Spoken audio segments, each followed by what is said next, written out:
Some of the learning goals for this workshop is going to be knowing the various methods of job search, understanding the benefits of using minnesotaworks.net, um, know the importance of balancing internet job search with other methods. Now, other methods can include phone calls, not just internet, not just in person, can include clubs and meetings that are industry associations.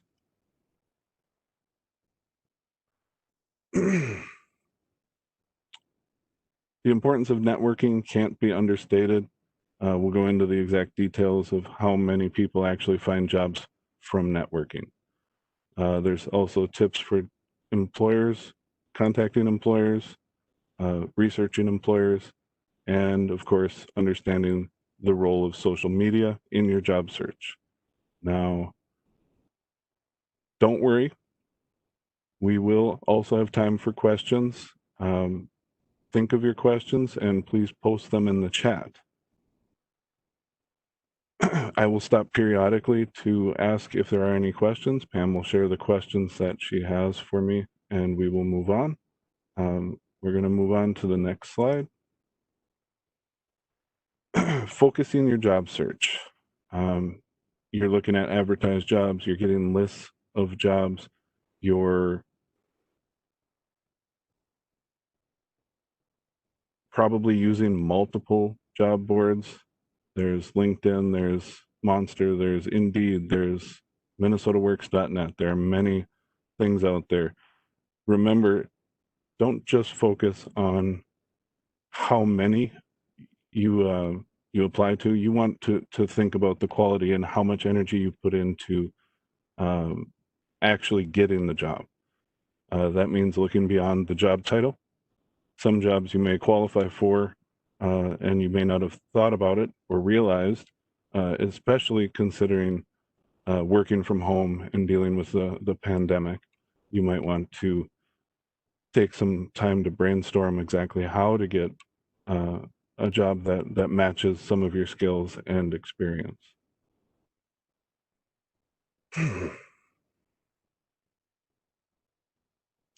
Prioritize your time. Spend time applying for jobs that you are most qualified for. You're going to be able to determine exactly what is a good fit, and LinkedIn has tools that can help you with that. We'll cover that towards the end of the presentation, preparing for the interview and resume suggestions. When we talk about looking at jobs and applying to jobs, there is some things that we have to realize. We're dealing with humans, and a lot of people think that people who procrastinate or take their time. So if a job opens on Monday and closes next Friday and you wait till next Friday to apply to the job, it is human nature to think that they're less of a priority. The employer thinks they were a second option or third option, or they took their time.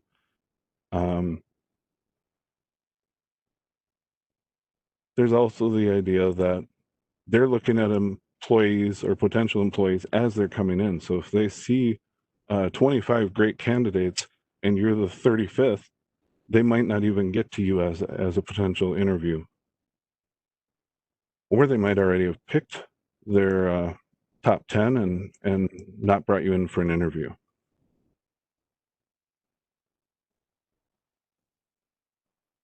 Applying for a posted position is only the first step. You need to try to follow up. That means making personal connections, making phone calls, doing additional steps that make you stand out as a candidate, as well as arm you with the information you need to convey your passion for the job, your desire to work at that employer. I'm going to talk a little bit about Minnesota Works. minnesotaworks.net is the state-run job bank. It is free for both employers and job seekers.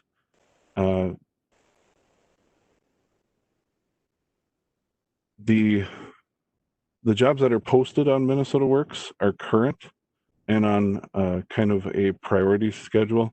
The same is true for your resume. So if you post your resume on minnesotaworks.net and you log into minnesotaworks.net every day, that moves your resume to the top of the pool. So if people match keywords, the same keywords, but someone hasn't logged in 20 days, you're going to appear ahead of the candidate that hasn't logged in if you logged in recently. That's a minor thing, but it's really important. It only takes 10 seconds to log in and get yourself moved up the list. Like I said, it's free for employers and job seekers. So there is a large number of people using it to find potential candidates. You can have up to 5 resumes on Minnesota Works. That means that you could have the same position described similarly but different. You know, sometimes it's a team or associate, sometimes it's a sales salesperson or counter person. If you were doing the same job, you might even want to go as far as to post resumes that escalate, say moving from the entry level or intermediate position to a more senior or managerial position. See if you can get those with the various resumes.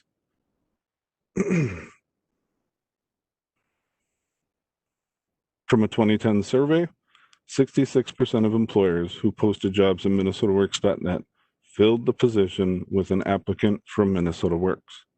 85% of those who searched for jobs found jobs to apply for. 47% of those who applied for jobs were contacted for an interview. That is a lot of success in those statistics. As you face the new challenges, getting creative with your job search, taking additional steps to be the top candidate. All right. At this time, I think we will pause for questions. Pam, are there any questions? Yeah, Sean, I have one. How do we protect ourselves from scam situations since our private information is public in LinkedIn and in Minnesota Works? All right, that's a good question. So protecting yourself from scam situations is primarily going to revolve around the most private of your information that actually proves you are who you say you are. That means your social security number, your birth date, where you've lived, your past, and what accounts you have associated with you. If you're putting out there simply where you've worked and where you went to school, that's public knowledge as it is. The protections that are in place on Minnesota Works, for example, do include the every employer is vetted by the state. They have to provide their federal taxpayer ID, and it takes several days for them to be approved to view resumes on MinnesotaWorks.net. I can't speak to everything LinkedIn or other websites do, but those are large corporations. They're going to do everything they can to protect their platform. You have another question for me, Pam? Yeah. So what if someone like me, this is a job seeker, is looking to get out of the career field they've been in for 25 years? What would you suggest they would look for on job boards if they were in the legal field? So you're going to want to look at transferable skills. You've got a lot of skills in that field. You're able to think on your feet and handle large volumes of information, time management, all kinds of things that are valuable to most employers. You'll want to identify your interests first to make sure that you're finding something that you want, that you have passion for, and then figure out how your skills transfer. Your local career force can help with all of these things. We have tools available. You should really reach out. We offer one-on-one services where we could really get into those specific situations, like what specific industry you're in or job you're looking for. We also offer resume review and interview practice and things like that. How are we doing on questions? You got time for one more? Sure. Okay. So, what happens, I guess, is sometimes you get multiple recruiters contacting you. Uh, this person had one for Randstad and Aerotech. They said that they're hiring for the company. Um, then they asked for the social security number to ask to create a file. How do we know if those are legit? I, in my experience, you want to know exactly what headhunters, recruiters, the employers are thinking. You need to be comfortable with the actions they're taking, and if you're sharing information like social security number, that does suggest a more um, exclusive connection to that employer or that agency. I'd be careful committing like that. Sometimes there are legal ramifications depending upon your um, specific industry and level. Um, do what you're comfortable with, but don't let it cost you an opportunity. Make sure that you are aware of what opportunities they are offering with the expectation that you're providing such personal information.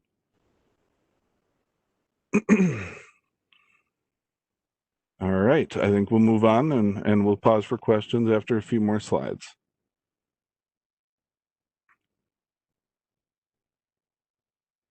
Just a quick double check that didn't skip. All right. So I already talked about it briefly, job board addiction.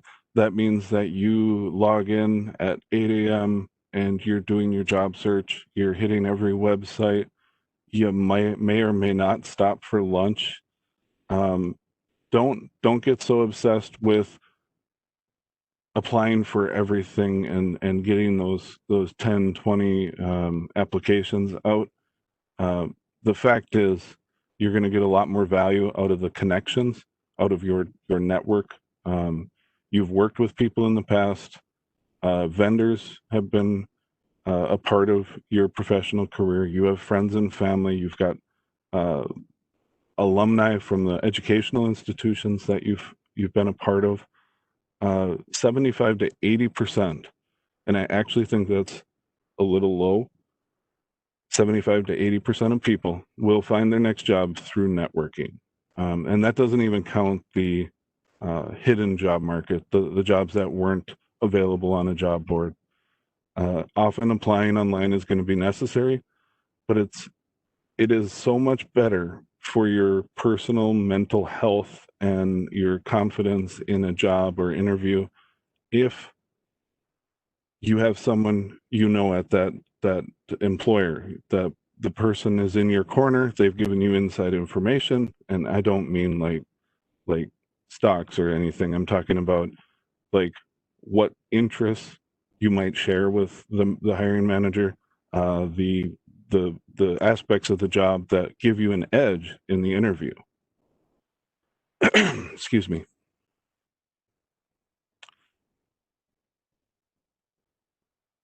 Be sure that you balance is really what it comes down to. You want to balance the amount of time you spend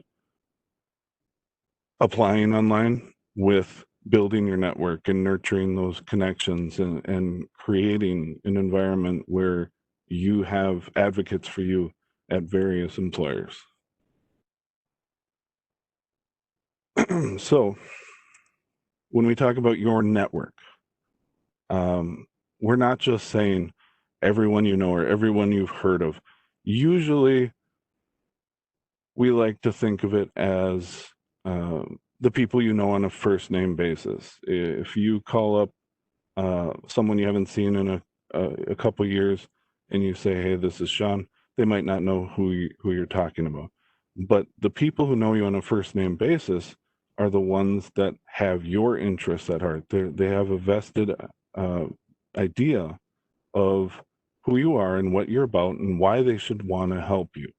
Now, the idea of taking that a step further is talking about the friends of your friends and the connections related to the connections. And if we take this idea a little bit further, you could have, well, have you heard of 6 degrees of separation? Let me know in the chat if you know what I'm talking about when I ask, what is 6 degrees of separation? What does that mean? Just a yes or no. Do you know what it means? All right, I see a number of yeses. That's good. So basically the idea is if you take a person and everyone they know, those people are 1 degree away from that person. Everyone that those people knows is the 2nd degree. If we do this enough times, by the time you get to the 6th degree, almost everyone in the world is in your network. If we talk about 6 degrees of separation. So there is a way to get to everyone based on just knowing the people that you know. So this illustration on the screen suggests that you have a level 1 contact, your cousin Mary. Mary has a friend Tom, Tom's former boss Pam, Pam's friend John, and in this example, you need a job and John looks to hire someone. So that's the idea of connections and levels. Oop.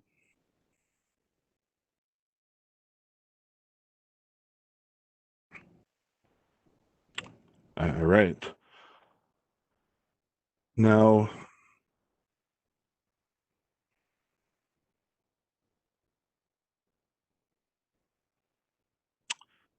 another idea, I really want to know the answer to this question. You guys did a good job with that first yes or no question. How many people do you know, or do you think the average person knows on a first name basis? Type that in the chat box, please.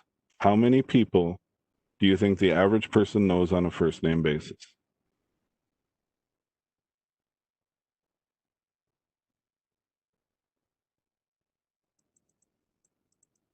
400, 200, 500, 500, 500, 500. All right, looks very interesting. 15, 40. All right, I'll give you the answer. The average person knows 300 people on a first name basis. That is a lot of people, and that's more than I would think of. But if you really think about it, you start to realize that you do know more and more people, especially friends of friends that you've met or had dinner with or drinks. So keep that in mind, that you might not be able to think of 300 people off the top of your head, but as you approach your job search, as you get on LinkedIn, and LinkedIn has tools that help you remember those people and rekindle those relationships and those connections. It's very important part of your job search. Right.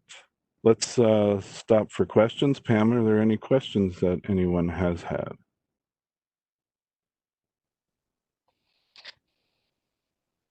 Okay. Um,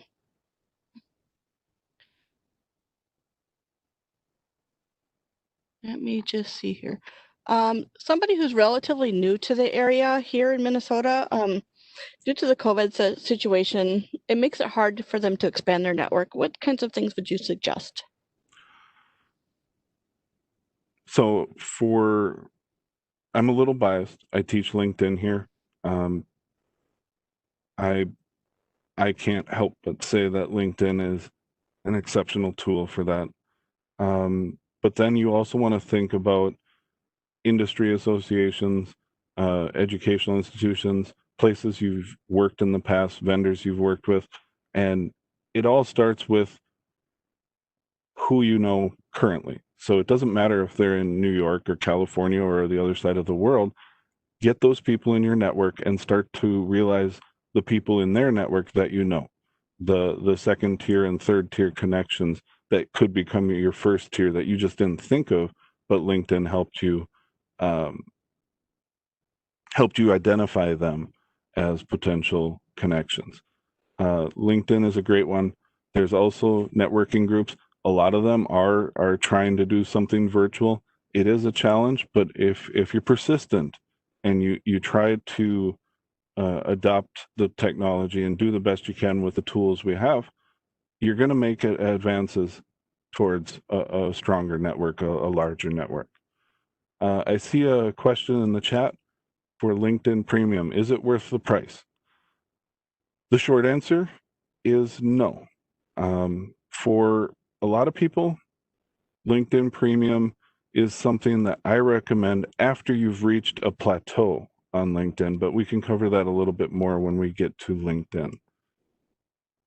Do you have another question for me, Pam? How are we doing on time, actually? I think we're okay on time so far. If a recruiter contacts us, how do we know that they've actually submitted us for the job? This person's had a lot of recruiters contact them and they want to sign agreements only to let them submit them, the person. That's a situation where you have to do what you're comfortable with. There's no good way to know because you don't have any way to verify it. A lot of times when you're working with a recruiter, they don't even tell you what employer you're dealing with until you've completed that process where you're tied to them.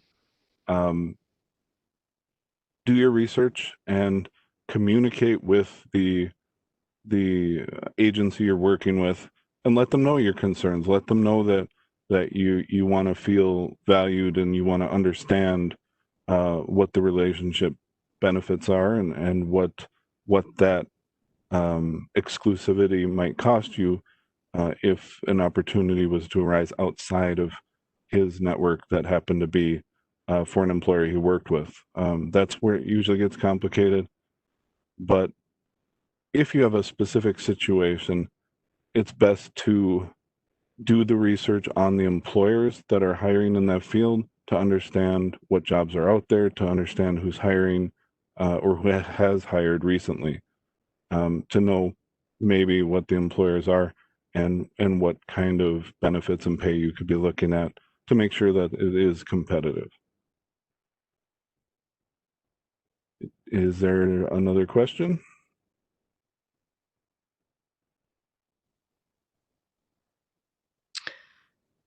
When I've applied for a job that I'm qualified for, all I get is crickets. What should I do?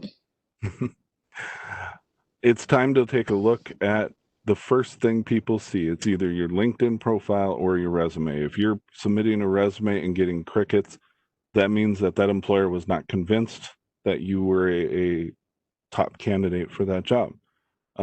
Often people have 2,000 skills that they can do. I mean, we function as people, we tie our shoes, we drive, and driving isn't a skill. Many little skills make up driving. It's the same is true for the skills you do in a professional capacity. You need to make sure that what the hiring or the employer is looking for is on your resume. Um, I think a lot of people I'll say it here. A lot of people think their resume is about them, and the fact is, your resume is about how you compare to the ideal candidate. If you don't look at it like that, you're missing out on a lot of opportunities. Your resume needs to be catered to every opportunity you submit it for. You can't just submit the same resume everywhere and expect results. You'll definitely want to take our job club creative job search on resumes. Take a look at what's out there and what ideas you might not be implementing yet. All right, we will continue with the presentation. Family, friends, acquaintances, business contacts. We've covered a lot of this. A lot of the questions have revolved around LinkedIn, networking group, job clubs. The people that are in this are communicating with each other. If you're attending a lot of these workshops, these weekly presentations, you might see people over and over again. It's an opportunity to build on that. When we talk about your network, though, don't just think people that you worked with for a number of years. Don't just think the family and friends. Think beyond that. Think, okay, I've bought coffee from the same store or the same cafe almost every day, multiple times a week for years. Do I know these people? I know them by their first name. Imagine the power that that person might have if you think of if they were leveraging their network, the people that buy coffee all the time, if they were to connect with them on LinkedIn and what their network could look like from your perspective of how much that could benefit you if they were taking advantage of those networking opportunities that they had on a daily basis. It could be the same thing with restaurants or bars or friends or charities or church or any type of organization where you're interacting with people as an opportunity to network. That includes shopping at the grocery store. All right. Making contact with employers. This is a tough one. Um, we've got them pinned down to basically they have to answer the phone because they aren't interacting with people in person too much anymore. It's a great opportunity for you to reach out, to pick up the phone, to do something different than your typical apply online and wait, or apply online and apply for another one and another one and another one. Invest some energy in those employers that you've identified as places you truly want to work. Speak with the hiring manager whenever possible. Be respectful and courteous to everyone at every step of the process. You don't know which one of those people could become your advocate.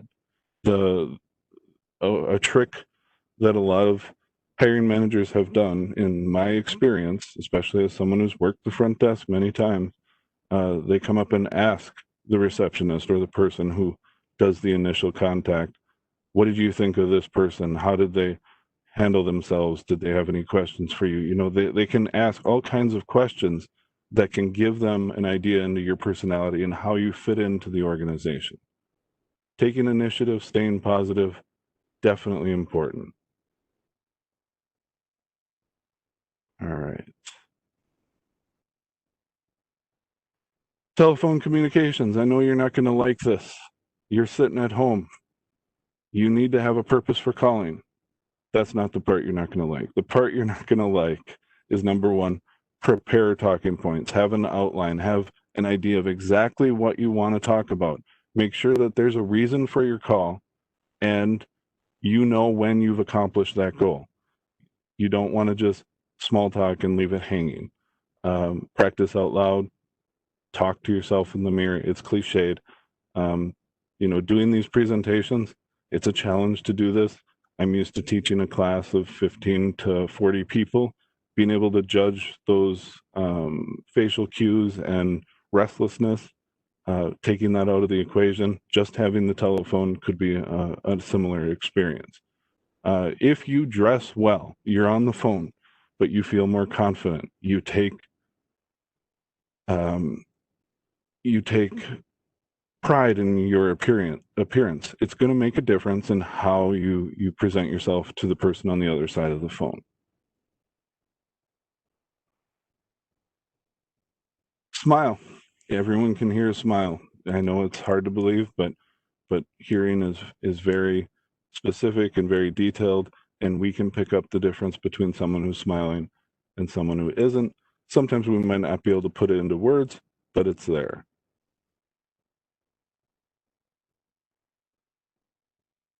All right. Now the rest of this is going to talk about LinkedIn.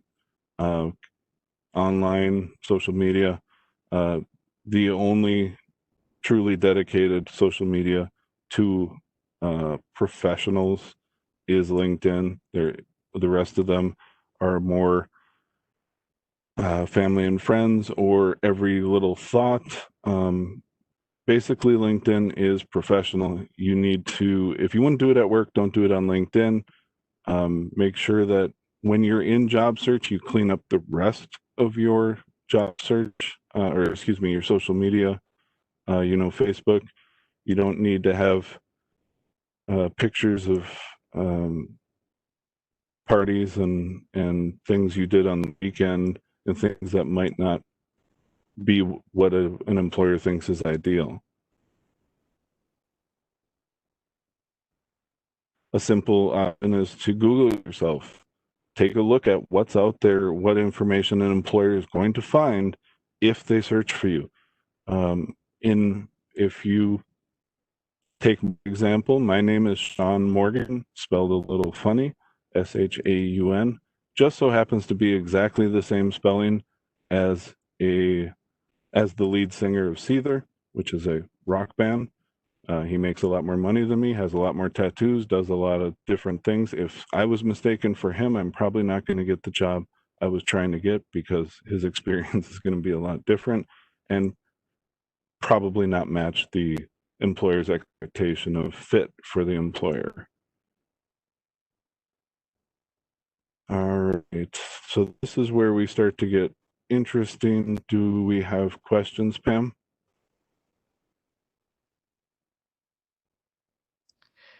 Yeah. So we have one. I'm looking for assistance with posting content to LinkedIn to draw recruiters to my profile.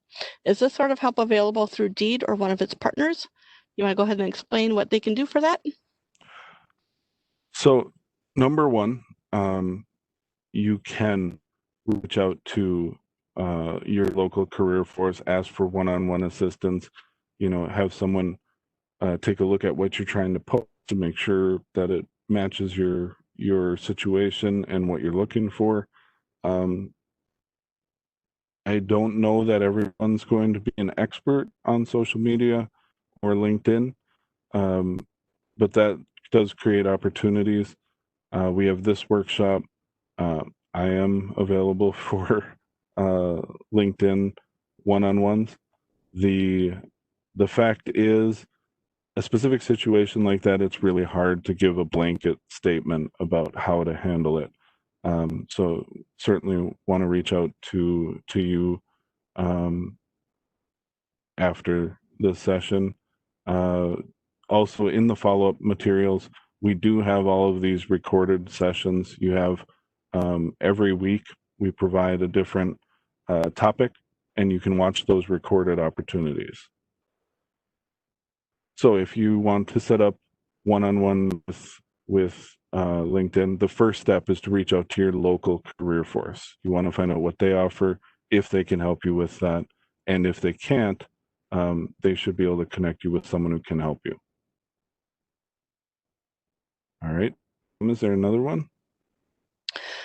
Yes. Are you hurting yourself in a job search if you have a LinkedIn profile that it was not and has not been used for years and you're not using it for your job search? So the number one rule of job search is you can't control what other people look at. So there's two sides to that. Number one, you put something out there and they see it, or number two, you don't put something out there and they find someone else with the same name in the same city and they think it's you. You want to make sure that when an employer is looking for you and trying to find if you're a good fit for their organization, that they are finding the information about you. That means when you do a resume, you're updating it to the best of your ability. You want your resume to point the same direction as your LinkedIn. So you want to update your LinkedIn to make it say the same thing, to show that you're the best candidate for the jobs that you're trying to get.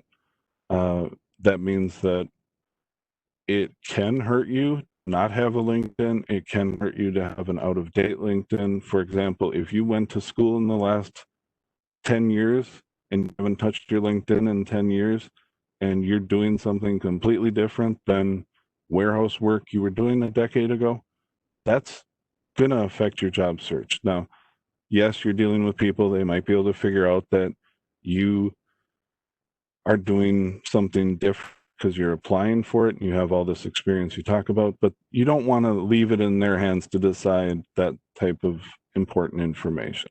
You want to put everything on the same page and move forward. All right. We'll move on to the next slide. There's a feature on LinkedIn. You can go to the LinkedIn help. Right now, uh, when we're looking at LinkedIn, the probably the second or third most common question I get asked is, LinkedIn Premium? Is it worth it? It depends on your situation. When we look at LinkedIn, for most people, it's going to be a quick no. For most people, it's not going to give you the insights or give you the power to make the right decision or a better decision that is worth the price of admission. LinkedIn Premium costs $30 a month. I do subscribe to it. I teach LinkedIn. Obviously, I want to be on top of things. And for LinkedIn Premium, they have a whole library of skills and workshops. I believe it's over 16,000 right now, of videos and interactive presentations that you can do to better yourself in a variety of fields. That could be learning Excel or learning how to program or create websites or do all kinds of things on LinkedIn. 16,000 is a lot. As part of your LinkedIn Premium membership, you get access to that. I believe right now, I haven't looked recently, I believe right now they're offering that LinkedIn Learning for free because of COVID, but that may have ended recently. Don't quote me on that. It's something worth investigating though. During your unemployment, when you're especially when unemployment is high and you're experiencing significant challenge,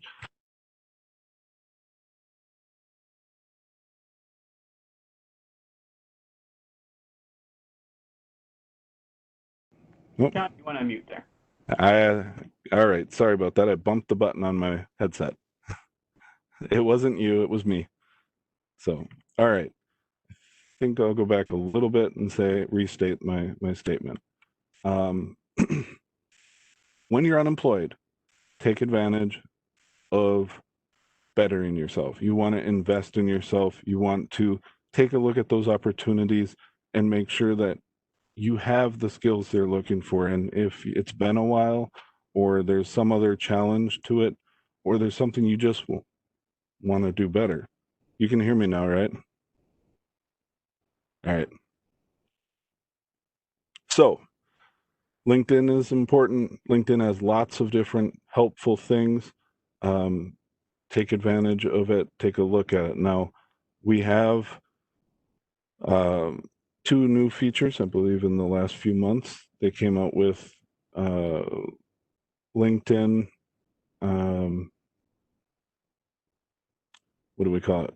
Interview assistance and resume assistance. But before we get into that, let's talk a little bit more about your LinkedIn profile. So making connections, one of the most basic things you want to do on LinkedIn. Now remember, LinkedIn has over 500 million active users.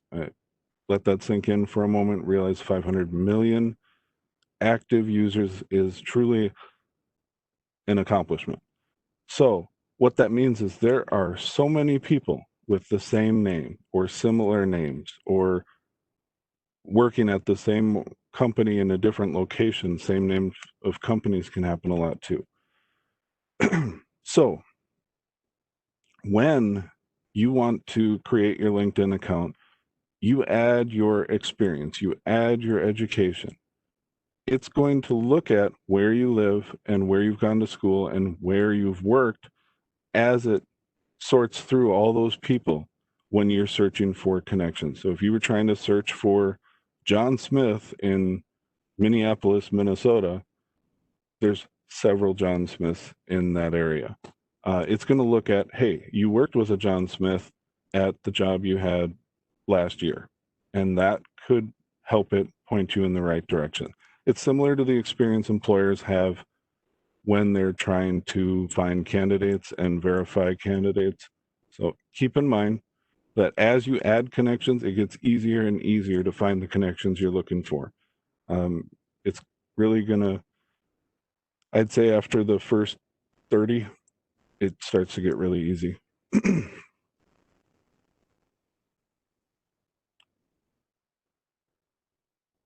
So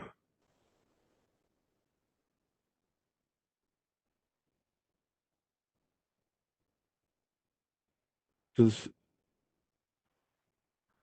Does anyone have questions specific to social media? Maybe social media, not necessarily about LinkedIn, since we have a little more to cover with LinkedIn.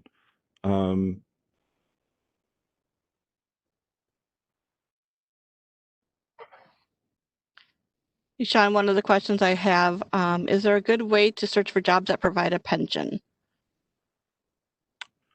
The short answer is no, there's not. You're going to have to do your research about the companies that actually, I would say the best way is to know someone who loves where they work and has a pension.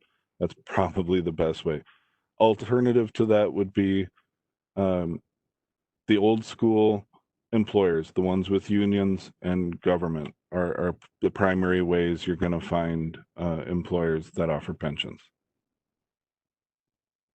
Another question?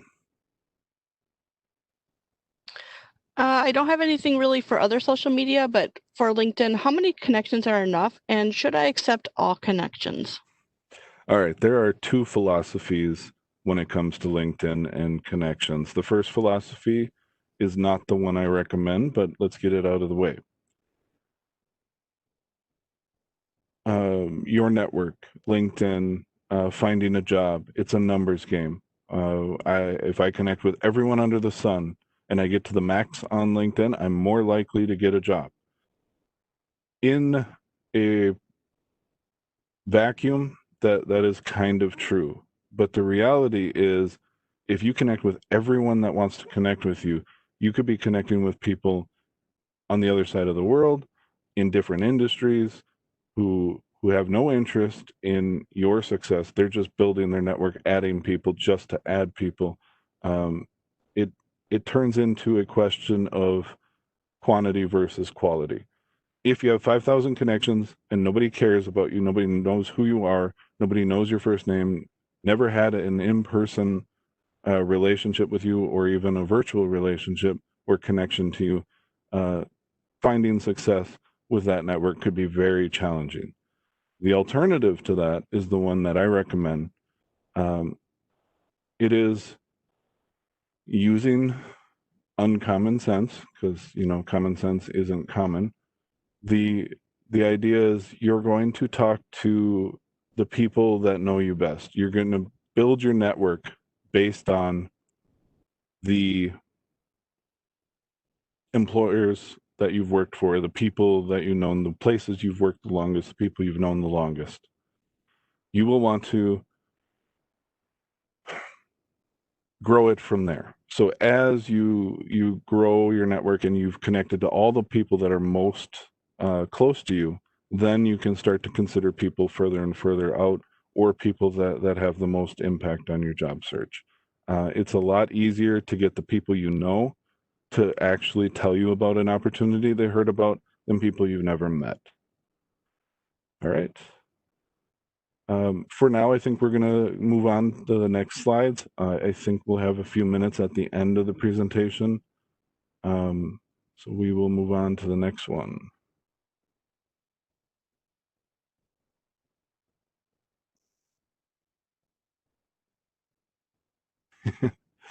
All right.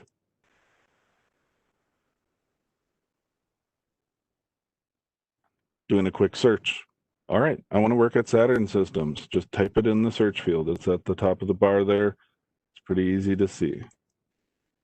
You go to Saturn Systems, once you've found the place that you've searched for, now you can see more information. You can see all the all the employees of that employer.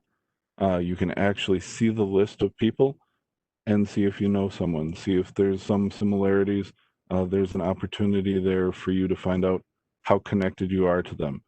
I think one thing that I didn't quite answer for the number of connections that is good, or what's ideal for the number of connections on LinkedIn.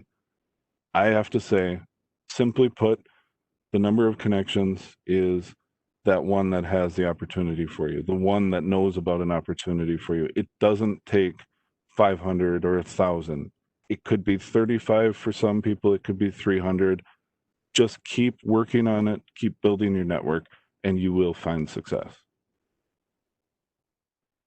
So here, you're able to take a look at those people that you may have a connection to that might be the second tier of your network. Someone you know knows them or is connected to them directly.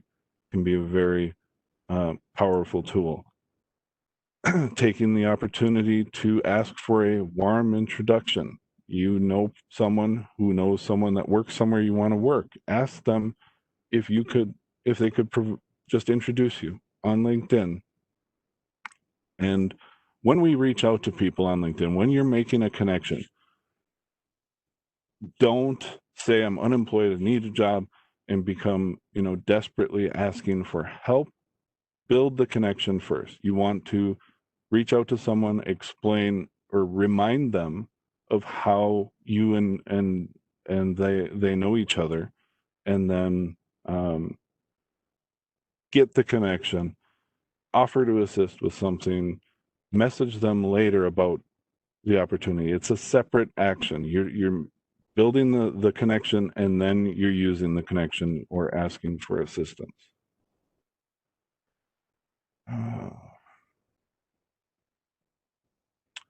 On this page, there is more down below, being able to see how many employers or how many employees there are at the company, what the trends are. LinkedIn Premium also offers additional insights into employers. If that's something you value, you may be interested in it as well. It also offers, LinkedIn Premium also offers insights into jobs and opportunities. The $30 a month, if you pay for a year in advance, becomes $20 a month. So it could be a deal if you were looking to subscribe for a long time and valued the information that was available.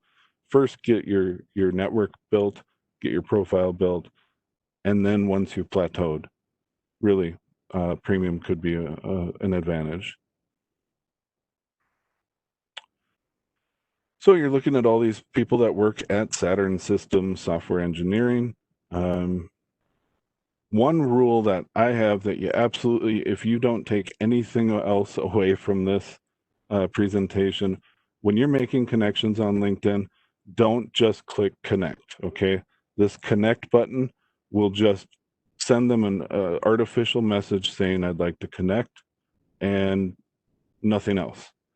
What you want to do is actually click on the name of the person, go to their page and click connect, and then it'll pop up and ask you if you want to add a note, and then you're able to remind them of why they should connect with you or how they know you.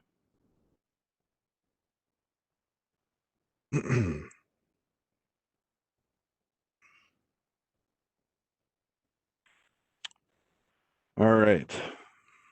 So now we're going to look at the interview prep feature.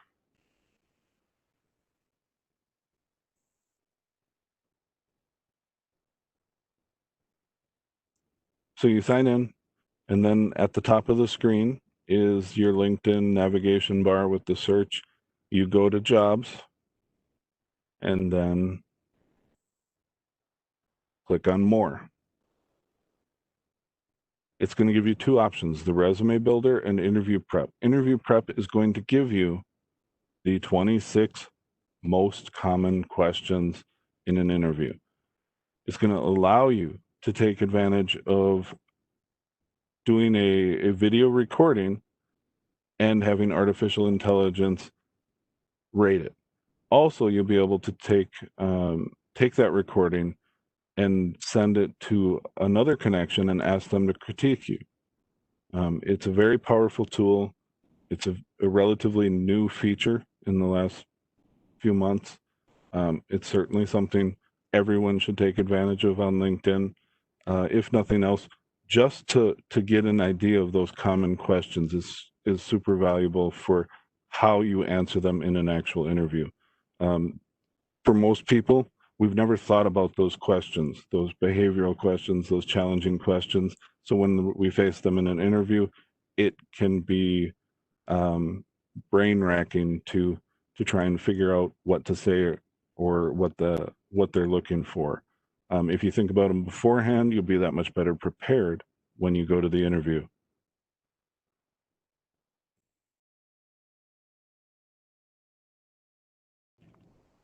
Sorry, you can tickle in my throat. Previous slide. When you click on more, under jobs, click on more, and then click on interview prep. That is how you get to those questions. All right. You can look at the categories for the questions, the most common questions, and some other specific ones.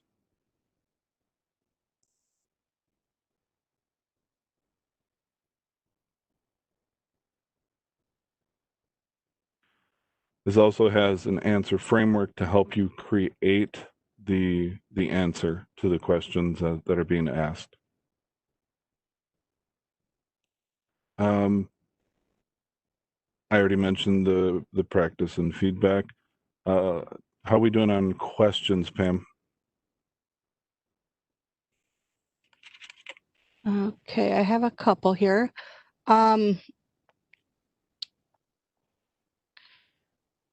Is there a way to block someone on LinkedIn?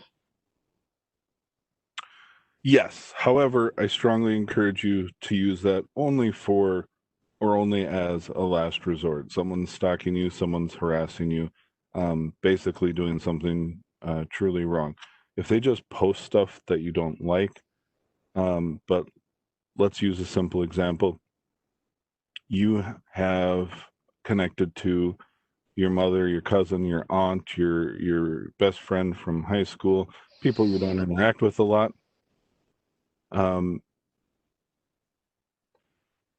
The first step, if they're posting things, let's say your aunt is posting things you don't agree with, things that maybe are just impractical and just funny, cute videos, things like that. The first step would be to unfollow instead of block. So you don't need to block someone just because of that.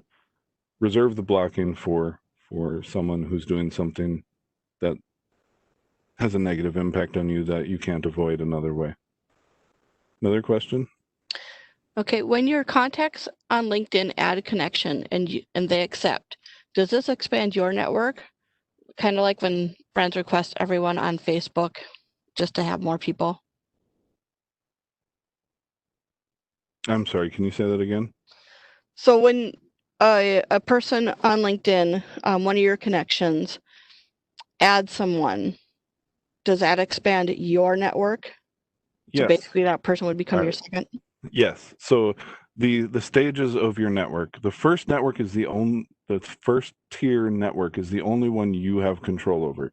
You control who is in your network, who you are connected to directly. Basically, that's the one where you reached out to someone or they reached out to you and both parties accepted the connection. The second tier is completely automatic. All of those people in your first tier, the people they're connected to become your second tier. You have no control over it. It's entirely automatic. If they add or remove people, that's what happens to your network. You know, if they add someone, it grows your second tier. And if they remove someone, it reduces your second tier. As you grow your network, you're going to go from 300 people to several thousand in your second tier network. So it's not even really worth investigating unless you know someone was connected to someone and you're struggling to find them. That might be a time where you look into that. Now, let me go back a slide or two.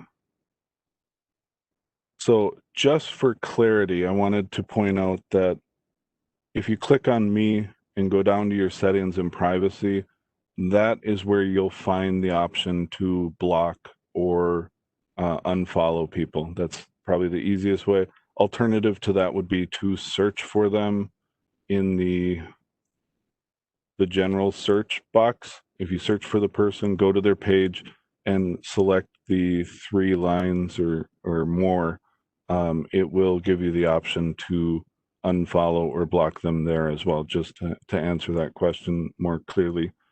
Let's go back to where we were. Common questions, record the video, write a response, ask for feedback. Very powerful tool. We are coming up on just about done with the presentation, and then we will answer a couple more questions, and then everyone will be free to go on with their wonderful Tuesday. Tell me about yourself is probably the question that I think most people struggle with the most. We tend to ramble, we turn into unsure, tangents and can't really stick to it. Preparing yourself for that really benefits you across the board, whether you're in an interview or at a networking opportunity, or some might say help you prepare for an elevator speech to convince someone to give you a chance or to connect with them. Take advantage of the interview workshop, which is the next one, which is next Tuesday, for the Creative Job Search Job Club.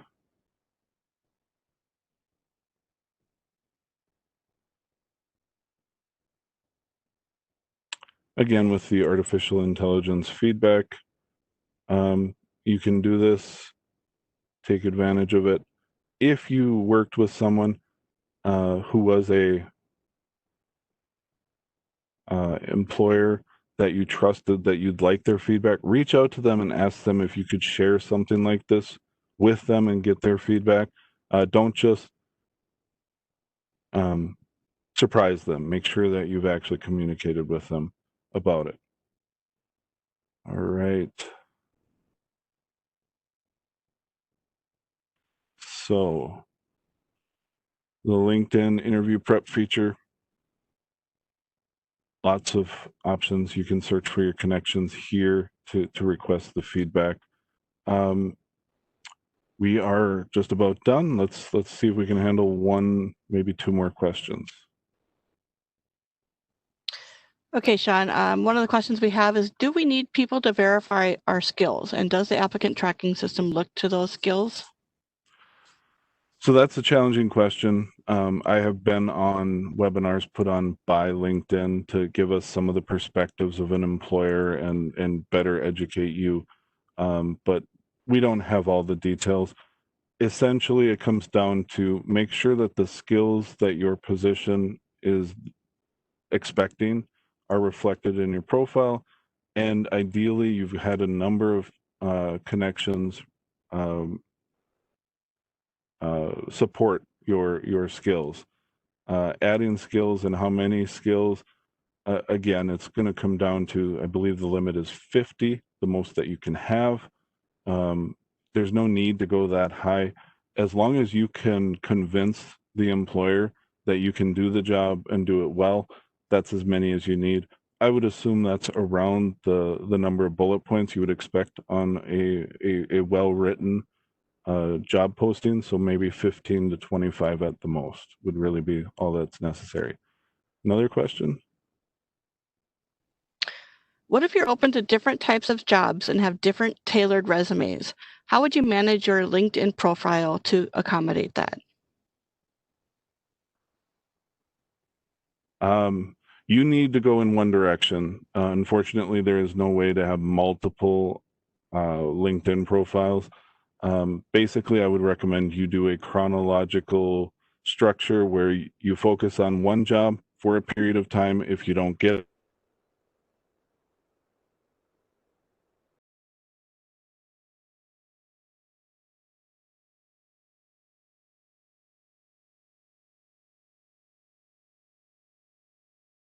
I think Sean might have got disconnected there.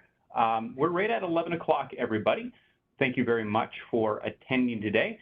As Pam had said, we will be sending everyone out information on the slide deck and the speaker notes and some additional information to help you with LinkedIn. There is a recorded version of how to create a LinkedIn account on the CareerForce virtual and interactive site.